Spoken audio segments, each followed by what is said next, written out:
Hello friend, Radhe Radhe. एक मैं कहानी सुनाने जा रही हूँ। एक परिवार की, सुखी परिवार है जो, उसमें 3 भाई और एक बहन होती है और एक माँ एक बाप होते हैं। उस परिवार में बहुत अच्छे से बच्चे होते हैं, वो धीरे धीरे बड़े होते हैं।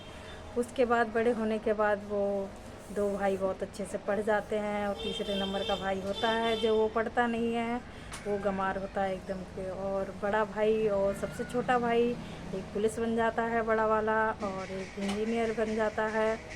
उसके बाद वो अच्छे से जीवन व्यक्त करते हैं और बीच वाला बहुत गंवार रहता है। बहन भी अच्छी होती है और उसके परिवार में, सुखी परिवार में बहन की शादी हो जाती है।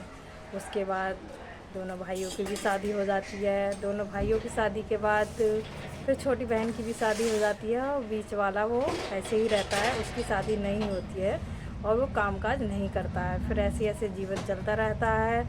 फिर उसकी माँ कहती है कि ये कुछ भी नहीं करता, ये गंवार है, ऐसा है वैसा है।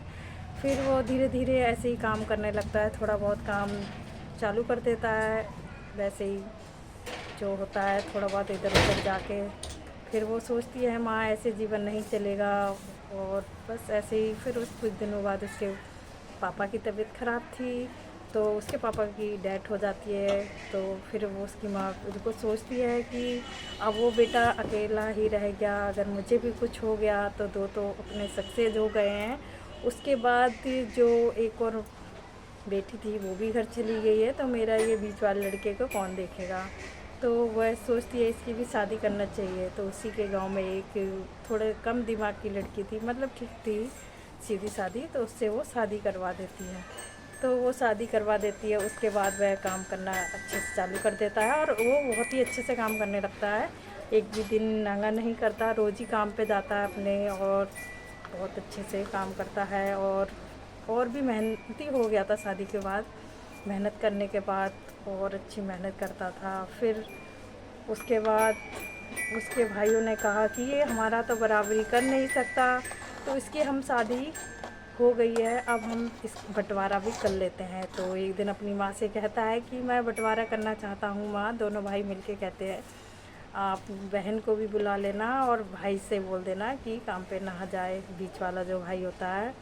तो वो भाई बोलता है कि भाई तू काम पे मत जाना, मैं आज बंटवारा करूँगा, तारीख फिक्स कर लेते हैं।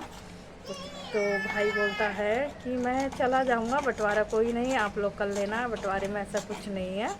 तो बोलता है अरे पागल। उसकी बहन बोलती है पागल, बंटवारा तो सामने ही होता है। और वकील आ जाता है तो रुक जाता है, वो काम पे नहीं जाता है। तो वकील आने के बाद वो कहते हैं वकील की बताओ ये 10 बीघा ज़मीन है, इसका क्या कैसे हिसाब किताब करें। तो बीच वाला वही जो जिसका दिमाग कम होता है वो बोलता है कि 10 बीघा है तो आप एक काम करो, 5-5 बीघा दोनों भाइयों को दे दो, ऐसे बोलता है। ऐसे बोलने के बाद तो उसके भाई सुन के चक रह जाते हैं कि ऐसा क्यों बोल रहा है।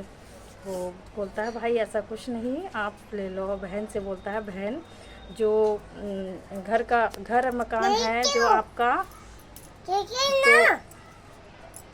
बहन से बोलता है कि बहन ये मकान है वो तुम ले लो। तो बहन देखती रह जाती है कि भाई ऐसे क्यों कह रहा है, जो ज़मीन थी 10 बीघा वो भी तुमने अपने दोनों भाइयों से कह दिया 5-5 बीघा दे दो, और जो घर मकान बचा था वो भी आप कह रहे हो कि बहन तुम ले लो। भाई से बहुत लिपट के वो बहन रोती है। उसके बाद वो बोलती है तो भाई तुम्हें क्या चाहिए, तुमने ऐसा क्यों किया। तो भाई बोलता है मुझे कुछ नहीं चाहिए, जो ये माँ है वो मुझे दे दीजिए, माँ से बढ़ के कोई नहीं होता, ये मेरे माँ मेरे साथ रहेंगी तो मेरी ज़िंदगी सफल रहेगी।